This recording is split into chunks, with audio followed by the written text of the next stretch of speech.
Welcome to Ecom Monthly Intro to American Culture. I'm Marcellus. I'm Heather. And this month is the month of November. And as you can see by my colorful friend here, what that means for a lot of Americans is Thanksgiving. Yes, Thanksgiving. I have to say, I think Thanksgiving is my favorite holiday. Mine too, actually. Yeah, we don't have the pressures of gift giving and the expense, And but we have family time and lots of good food. that's what I was going to say. We get to eat a lot of good food. Now, what Thanksgiving is a time when Americans take a moment to think about and talk about the things that they are thankful for. The reason why they want to say thank you. It could be for having a good family. It could be for being able to have the opportunity to have a good meal. But you want to stop and take time to think about what it is that makes you feel thankful. And also, Thanksgiving is a time for a lot of Americans to get together, for a lot of American families to get together.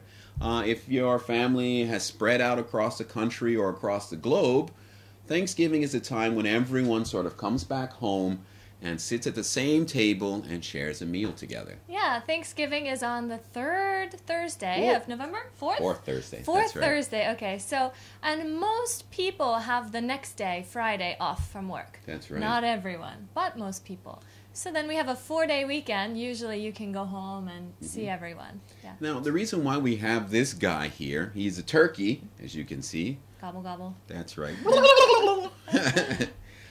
Turkey is one of the traditional foods that we eat at Thanksgiving time. That's true.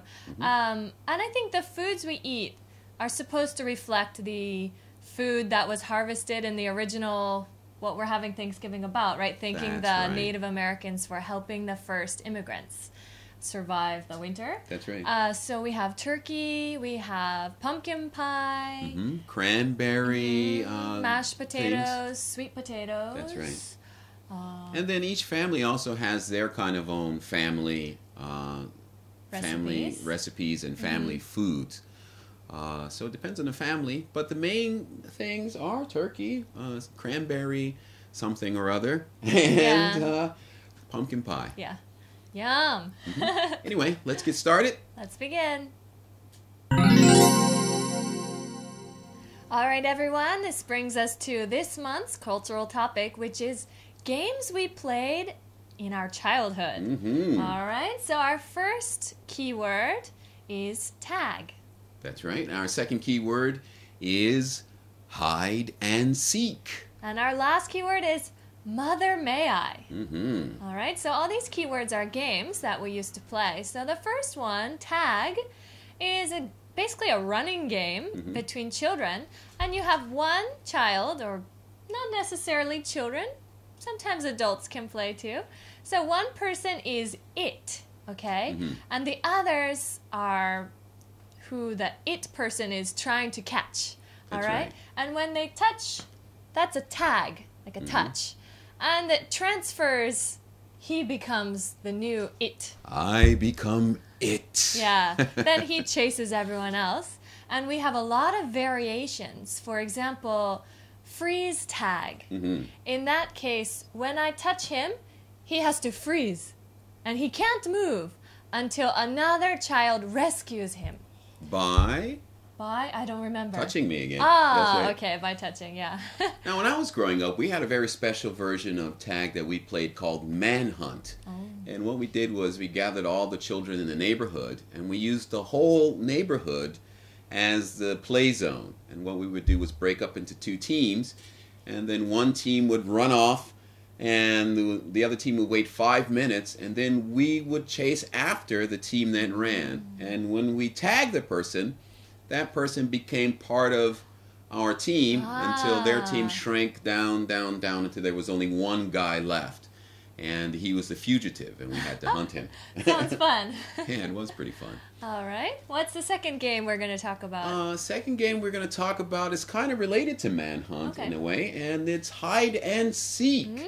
Part of the process of Manhunt was finding a place to hide so that the other team couldn't find you. And a popular game in America actually is the game hide and seek.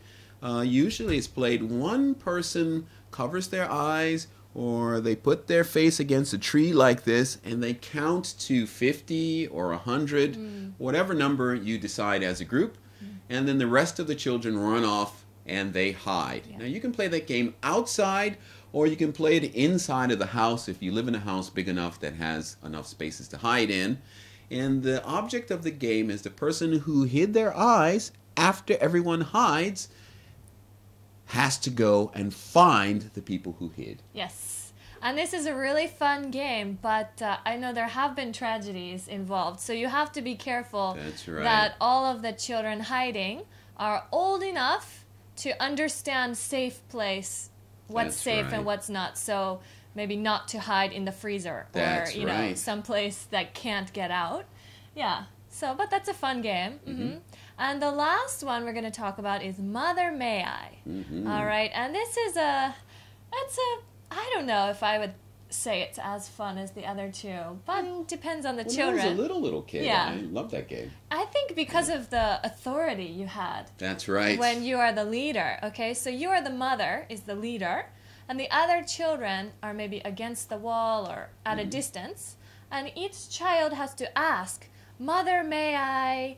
And they say something like, take 5 big steps forward. That's right. And the mother can choose, yes, you may, or no, you may not. And you kind of feel like the power. That's right. Now, Mother May I is a really interesting game because it gives you a lot of practice asking for permission.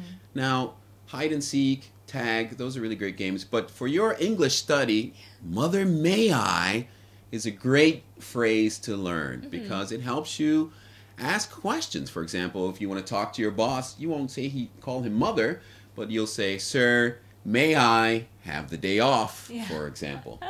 May I have a raise? That's right. Or if you get on the bus and there's an empty seat and you're not sure if someone's sitting there, you can say, may I sit here?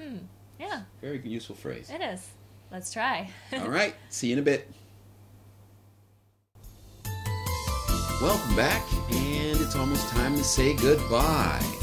This being the month of November, I'm sure a lot of you are preparing for the holiday season. But while you're preparing, don't forget to keep working on your English. Bye-bye. See you.